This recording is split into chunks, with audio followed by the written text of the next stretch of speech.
Sesi latihan bebas ketiga MotoGP Teruel 2020 telah rampung digelar. Pembalap tim Petronas Yamaha SRT, Franco Morbidelli mampu tampil tercepat di sirkuit Motorland Aragon dengan torehan waktu 1 menit 47,333 detik.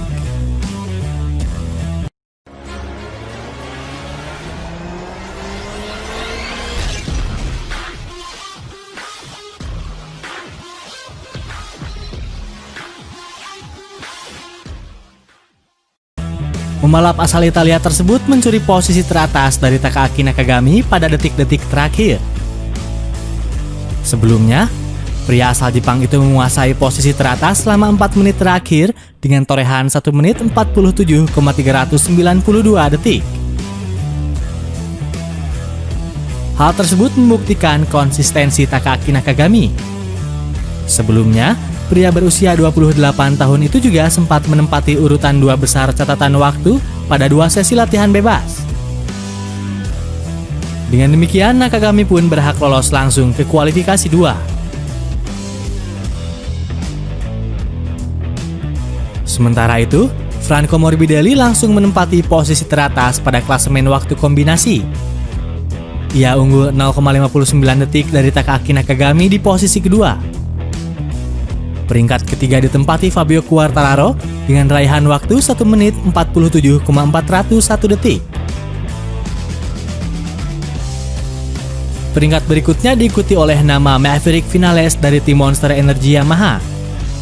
Rider asal Spanyol itu menorehkan waktu tercepat 1 menit 47,473 detik.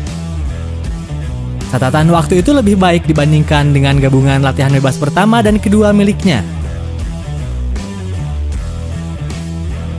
Di belakang trio Yamaha ada Alex Marquez yang melengkapi 5 besar dengan raihan waktu terbaik 1 menit 47,546 detik.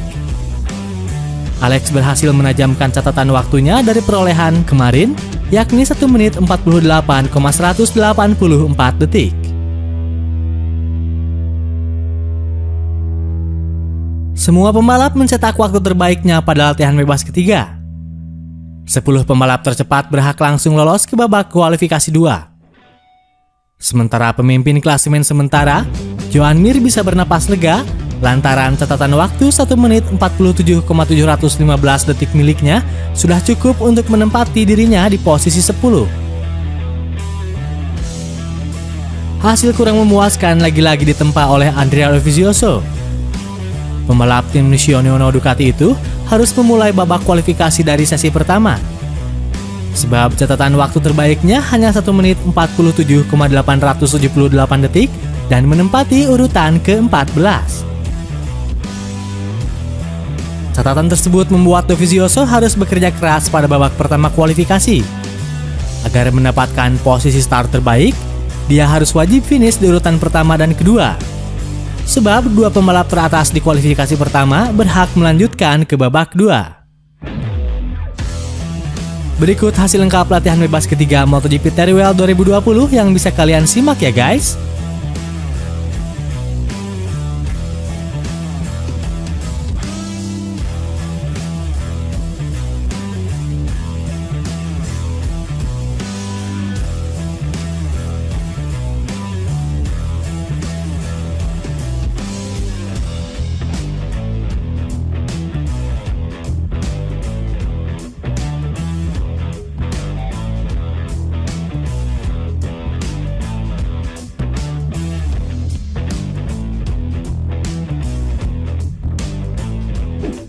Kabar lainnya datang dari legenda MotoGP Giacomo Agostini yang mewanti-wanti agar Marc Marquez mewaspadai kekuatan adiknya yakni Alex Marquez. Penampilan gemilang Alex dalam 2 balapan terakhir membuat banyak pihak cukup terkejut. Sebab Alex sendiri merupakan rider rookie yang kurang begitu diunggulkan. Alex Marquez sukses meraih podium kedua pada balapan Prancis dan Aragon 2 pekan berturut-turut. Hasil ini turut membuat Giacomo Agostini merasa terkesan dengan gaya balap yang ditunjukkan oleh adik Marquez itu.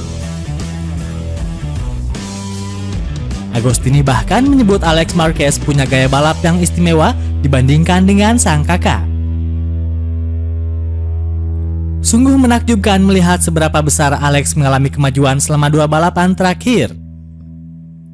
Ia mengendarai motor Honda dengan sangat manis, sangat halus, dan ia tak perlu berjuang keras bertarung dengan motornya sendiri seperti yang dilakukan Mark. Tutur Agostini. Agostini pun telah mewanti-wanti kepada Marquez untuk tidak menganggap enteng kekuatan sang adik.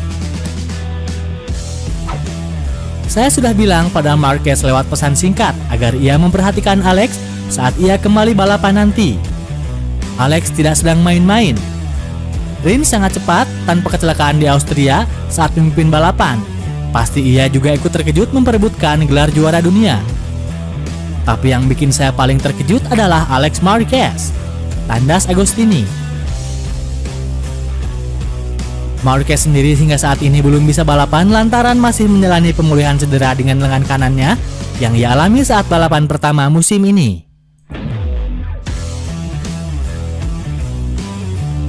Sementara itu, berita lain datang dari rider Suzuki X-Star Alex Rins yang mengungkapkan bahwa ia berniat membuat Joan Mir meraih gelar juara dunia tahun ini, namun dengan satu syarat.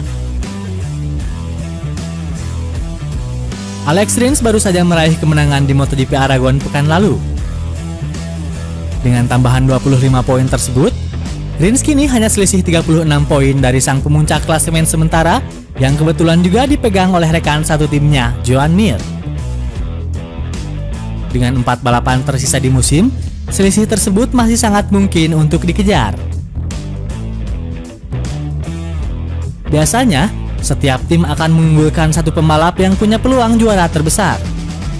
Dengan situasi ini, Joan Mir yang harusnya diprioritaskan oleh Suzuki.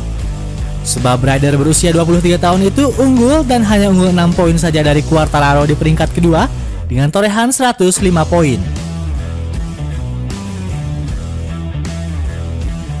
Namun hingga saat ini belum terdengar rencana dari Suzuki untuk menggunakan tim order demi memberikan peluang bagi Joan Mir untuk meraih juara dunia. Sementara Alex Rins sendiri berjanji untuk membantu rekan satu timnya itu pada balapan tersisa. Namun, ia hanya bakal melakukannya ketika sudah tidak ada lagi mungkin menjadi juara dunia. Selisih posisinya tidak sedikit, namun saya masih memiliki peluang untuk menjadi juara dunia. Ketika sudah tidak lagi memiliki peluang, saya akan senang hati membantu Mir, ujar Rins. Saya sudah bersama Suzuki selama bertahun-tahun.